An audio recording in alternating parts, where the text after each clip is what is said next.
la semana de mayo y vamos a hablar de eso, porque si no me va a quedar lejos después y quiero hablar de la revolución. Tengo muchas ganas de hablar de la revolución, me parece que es un buen momento para hablar de revolución. Es un gran momento, sobre todo porque hay muchas personas, me incluyo, que pasamos por la primaria sin pena ni gloria y no prestamos mucha atención a todas las fechas patrias ni qué pasa en cada una, así que está bueno tener como una refrescada de memoria. Como una refrescada de memoria. Bueno, la Revolución de Mayo es el cuento que todos sabemos, sí. Secuestraron al rey, vino Cisneros, se formó la Junta de Sevilla, se formó la primera junta acá, etcétera, etcétera. Yo hoy no quería hablar específicamente de lo que pasó el 25 de mayo ni en la semana de mayo, sino de qué pasaba por abajo, digamos, porque cualquier hecho grandilocuente de los que están en las tapas de los diarios, y pudo haber estado en la Revolución de Mayo, de hecho lo estuvo, en la Gaceta de Buenos Aires, tienen un montón de personas comunes y silvestres que viven y que se ven afectadas de alguna manera por las situaciones que están sucediendo a otros niveles con personas que toman decisiones, claro, y que los impactan. Y fundamentalmente un actor social que no fue en la historia en general, en el recorrido histórico general, muy reconocido hasta hace relativamente poco tiempo, que somos las mujeres, y un sector de las mujeres que en este momento y en este lugar era todavía menos reconocido, que son las poblaciones negras, las poblaciones africanas, afrodescendientes, capturadas y esclavizadas. Este libro, que voy a empezar por acá porque es la fuente en la cual me estoy basando, que se llama Las Mujeres de la Revolución. Está muy marcado ese libro, tiene marcas por todos lados. Tiene marcas por todos lados. Es un libro recién salido del horno. Es una compilación de una historiadora argentina que se llama Beatriz Bragoni y que son todas mujeres que abordan de distintas maneras distintos momentos de la revolución desde la perspectiva femenina. Es decir, mujeres que eran las que más conocemos, Mariquita Sánchez de Thompson, se me viene ahora a la mente más inmediatamente, Guadalupe Cuenca, la esposa de Mariano Moreno, mujeres de la alta sociedad, mujeres letradas, mujeres que tenían en las tertulias, en distintas instancias, posibilidad de participación en la vida pública, más no en la vida política, pero sí en la vida pública y de algún modo también participando de la vida política como por debajo, y también el abordaje de un sector que por el acceso a las fuentes es menos fácil de reconocer o de recuperar, pero que no obstante han hecho un esfuerzo muy interesante y por eso quiero traer la historia de dos mujeres africanas. La historiadora que trabaja este capítulo en particular, pero que trabaja la población afro en la Argentina en distintos momentos históricos, se llama Magdalena Candiotti, es doctora en historia, es investigadora de CONICET, y recomiendo mucho, si les interesa el tema, que puedan ir a buscar textos de ella, porque están en la web, aparecen, hay libros también que se leen muy fácil y es muy interesante cómo recupera este sector de la sociedad.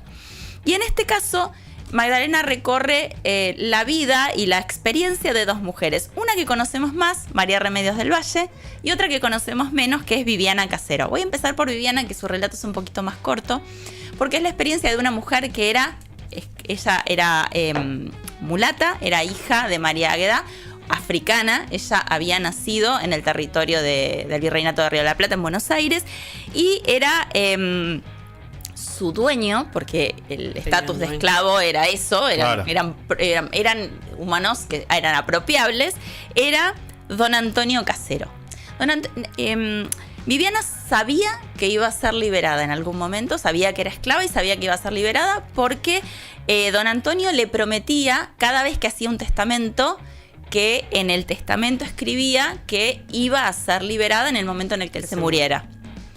A veces la incluía solamente a ella, a veces incluía a toda la población de personas esclavizadas que estaban bajo su propiedad. A veces incluía a la descendencia en el caso de que la tuvieran. El último testamento solo la incluía a Viviana. Viviana estaba casada con Agustín, que era otro esclavo que vivía en la misma propiedad, y tenían una hija. Pasó la Revolución de Mayo, empezaron a ver no solamente otros aires, Respecto de la esclavitud, por ejemplo, recordemos que en 1813 se decreta la libertad de vientres, que es que los hijos de personas esclavizadas nacían libres. Era algo que no sucedía y fue muy importante esa decisión porque la condición de esclavo se pasaba a través del vientre materno. Es decir, independientemente de si el papá de la criatura era un hombre libre, la persona, si era hija o hijo de una persona esclavizada, nacía esclavizada. No tenía otra opción. Entonces, la libertad de vientres fue algo sumamente trascendente y fue hijo de esa Revolución de Mayo y de esos aires de más igualitarismo, no solamente en términos declamativos y de, venimos a hacer la revolución, sino en hechos reales. Hechos reales institucionalizados, es decir, una ley que decía que las personas que nacían de una mamá esclavizada nacían libres. Que después en la práctica tomó tiempo ir transformando esas libertades y que fueran efectivas, porque personas que habían nacido y crecido en condiciones de esclavitud, porque sus mamás seguían esclavizadas, les costaba un poco como correrse de ese lugar y empezar a adquirir la vida de una persona libre, pero era algo que la ley reconocía, la libertad de la persona en tanto persona, por el hecho de haber nacido independientemente de la situación que tuviera su mamá. Pero a partir de la Revolución de Mayo empieza a ser posible desde lo legal y desde lo institucional que estas personas entendieran que tenían otro tipo de derechos y que podían usar el sistema legal a su favor. En 1811, antes de que el tráfico esclavista fuera derogado, en el Río de la Plata, el tráfico esclavista es derogado en 1812, un año después, Casero se muere. Y Viviana tiene su libertad, pero su hija no.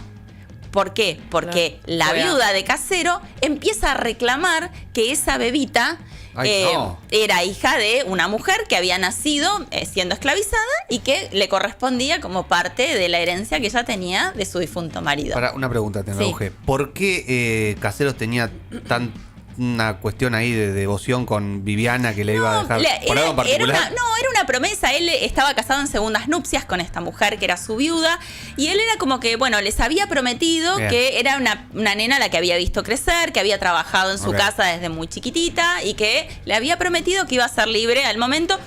Oscilaba, a veces en el último testamento era solamente ella, en otros, por ejemplo, en uno anterior también le había prometido la libertad a su marido, Agustín. Mira. ¿Pero qué hace Viviana?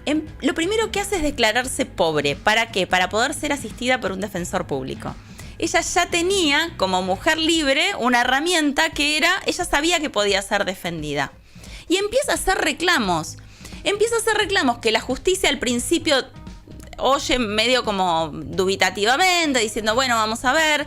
Le ordenan restituir la nena a la viuda de Casero, porque inicialmente, hasta que no se tomara una decisión, legalmente la nena era una propiedad de la viuda de Casero, hasta que finalmente logran, usando estas leyes que la revolución había promovido, tomar una decisión. Y es que como la nena como la libertad de Viviana había sido decidida testamento tras testamento antes de la concepción de esta nena, la nena había nacido de una persona libre, que conceptualmente ya era libre por más que el deceso de Casero se hubiera producido después del nacimiento.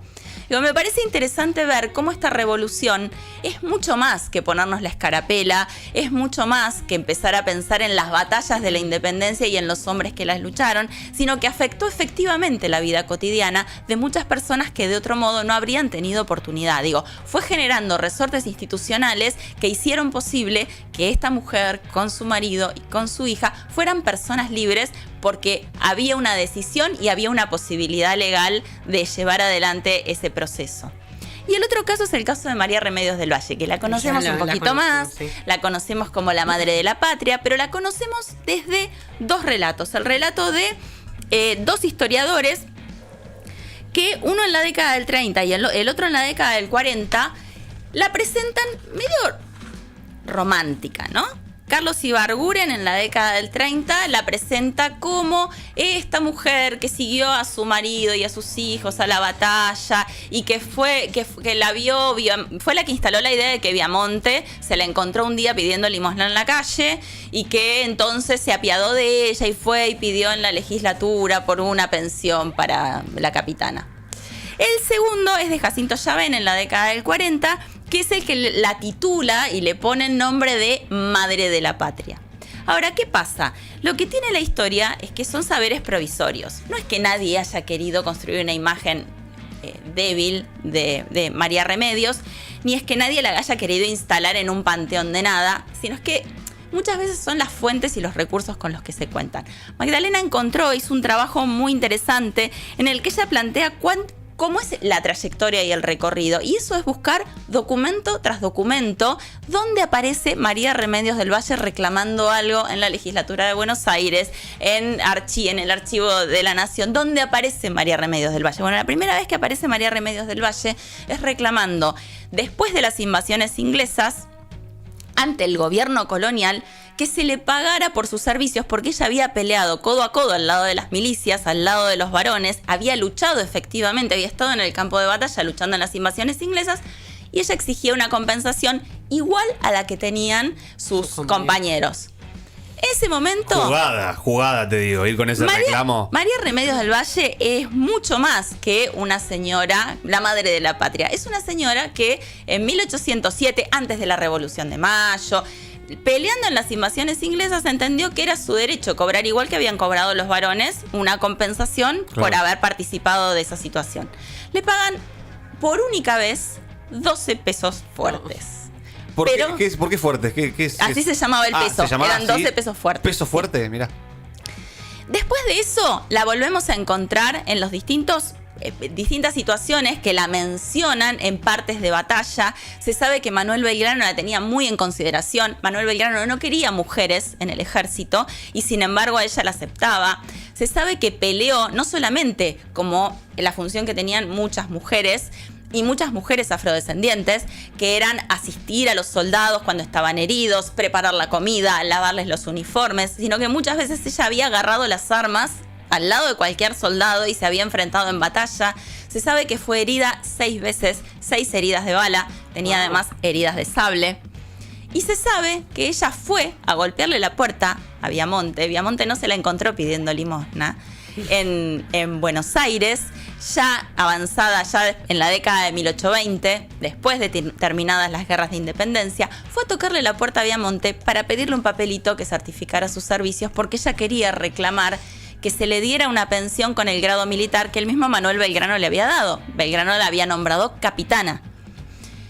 No era un invento. Y si bien no había estado institucionalizado, y ese era como el primer obstáculo que ella tenía, necesitaba conseguir certificados. Y fue y le tocó la puerta a Viamonte, le tocó la puerta a 5 más, y tuvo 6 testimonios que presentó ante la legislatura de Buenos Aires, primero ella y después con varones que la representaban. Y lo que sí hay ahí es el testimonio y el debate que hay en la legislatura de si le corresponde o no le corresponde. Y de todas las presentaciones que hizo ella, que fueron 4 presentaciones, en las cuales ella decía, y empezó diciendo, bueno, todos sus méritos militares, todas las veces que había peleado, no tuvo problema en mostrar sus heridas de guerra, mostrar su cuerpo adelante de quien quisiera verlo para mostrar que efectivamente había sufrido heridas en el campo de batalla. Presentó los testimonios de los generales, de los capitanes que decían que había estado y que había peleado con otros soldados. Y empezó así, pero así no le daban bolilla, porque claro, como Belgrano no la había nombrado por la vía institucional como un miembro del ejército, entonces era como simbólico, la capitana, pero que en realidad no era de verdad una capitana ni era un miembro del ejército que mereciera una pensión con grado militar. Y entonces ella se dio cuenta de que era mujer, y ella se dio cuenta además de que era parda, así la estaba registrada en los censos, y entonces se dio cuenta que a lo mejor podía ir por otro lado, diciendo que era una pobre mujer, diciendo que en realidad las heridas de guerra le impedían trabajar, que había quedado inválida. No era algo poco frecuente que las personas volvieran con algún tipo de mutilación de la guerra, que no podía trabajar, que necesitaba ese tipo de ayuda. Y ahí un poco conmovió a los legisladores que tomaron la decisión de darle una pensión acorde al grado militar de capitana. Sí, buenísimo que repilla, pero qué paja que haya que victimizarse para exactamente conseguir la secuencia, o sea. Digo, fue una mujer que pudo, ir Que usando... con todo lo que hizo termina registrando la historia como una persona como si fuese una víctima. Como si fuese una víctima, Claro. exactamente, cuando en realidad ella ya tenía Había esa encantado potencia por otro lado. de mover cielo y tierra para lograr. Finalmente Juan Manuel de Rosas, 10 años después, la asciende en grado militar para Mira. poder subirle la pensión. Y el 8 de noviembre de 1847 se cree que muere, no se sabe porque no aparece en registros parroquiales, por ejemplo, su deceso. Se ha tomado simbólicamente desde 2022 para la efeméride que recuerda a la población afrodescendiente en nuestro país y que le da como una presencia en nuestra identidad y en el presente, no solamente como algo anclado en el pasado. Pero también me interesaba pensar un poco cómo esta mujer, que era absolutamente parte de una población subalternizada, porque era mujer, porque era parda, porque había estado... Sin embargo, logra, a partir de todos los espacios que fue generando la revolución y las guerras de independencia, para encontrar lugares, intersticios, para ir colándose, ir ganando derechos, ir ganando visibilidad en unos documentos que de otro modo no la habrían nombrado nunca. Qué locura la cuestión archivística y toda la secuencia de que todo esté documentado. O sea, Es me que parece si una no, locura que sea algo no hay que manera. se sostenga en el tiempo. Si no, no hay manera. Encontrar a las mujeres en los archivos para poder hablar de ellas en un relato histórico te lleva muchas veces a causas judiciales donde aparecen como testigos mega secundarios, pero que les da una voz y les da su propia experiencia en relación con un hecho. Y en ese momento entonces te dice que como vas a declarar, tenés un nombre, un apellido, una edad, un lugar de residencia, si estás casada, si no estás casada, si tenés hijos, digo, toda una data que te permite identificarla y quizás buscarla en otro lugar y buscarla en otro lugar y poder hacer un seguimiento para construir historias de vida que te permitan dar cuenta de cómo era la vida de estas mujeres, pero de los sectores populares en general, que no están en los documentos de los grandes hombres, ni en los registros de las grandes batallas, ni en los premios, ni eran presidentes de nada. Y sin embargo, no solamente fueron parte de esto que sostiene las revoluciones desde abajo y los hechos históricos en general, sino también que fueron como sus vidas se vieron atravesadas y se vieron profundamente modificadas por ese cambio que empezó un poquito antes, pero también en 1810, y lo vamos a conmemorar y a recordar el domingo, como parte de esto, digo, ¿fue una revolución? Sí, fue una revolución, pero no solamente porque fue el fin del orden colonial o el puntapié inicial para empezar a pensar el fin del orden colonial, sino porque realmente modificó radicalmente la vida de personas que estaban tan en el último orejón del tarro como una persona esclavizada y que a partir de los cambios que genuinamente generó este proceso revolucionario pudieron tener un lugar y ya los que mandaban y los que obedecían tenían relaciones de poder que habían cambiado. Muy bueno. Dios mío, no, Qué no. genio. Vos con el pan ahí me das una lástima. Y él con el pan. Es la imagen más triste que vas a ver en tu vida. Vos tenés que pedirla también. Yo tengo ¿no? que pedir la pensión, La pero independencia. me tengo que quedar pobre en realidad para que me den Para que un asistencia. defensor haga algo por vos. Por Dios. Euge, muchísimas gracias. Gracias Como a ustedes. siempre. Un placer escucharte y bueno. ¿Cuánta data? ¿Cuánta data? Me quedo loco. Ahora quiero comer locro. Ojalá me recupere para el domingo si me clavo Sí, un. para ¿A vos el te domingo gusta? vas a ¿Sos estar bien. Mucho. Soy locrera. ¿Y mondonguera sos? Yo soy del mondongo. Prefiero el A mondongo. mí el mondongo me suena a toalla, es como masticar toalla. Todo dice la de la toalla. No, yo espero esta fecha para comer mondongo. Pero es que parece toalla, chicos. Sí, o sea, efectivamente parece toalla. El tema es que no es la culpa de la toalla, sino de quién la cocina, porque una toalla bien cocida se genera como la mejor forma de masticarlo. Sí, a mí me ha pasado con algunas comidas, por ejemplo, que digo, no me gusta, pero por ahí digo, ay, me gustó, y ya está, y va. Y es que por ahí no me gustaba cocinar de alguna manera. Nunca me pasó con el mondongo. Siempre le doy una chance, ¿eh? Si hay, como. No es que hay, no lo puedo. ¿Y comer. sabés hacer locro? Sí, claro. Tenés la teca del. A ver, no tengo el saber incorporado, no es que te agarro los ingredientes y pero con receta, siguiendo receta, voy, lo hago, me gusta Uy, cocinar. Dios, qué cosa rica, la pucha. Sí. Bueno, gracias, Euge. A ustedes. Vamos a una tanda, yo me voy a buscar algún locro ahí.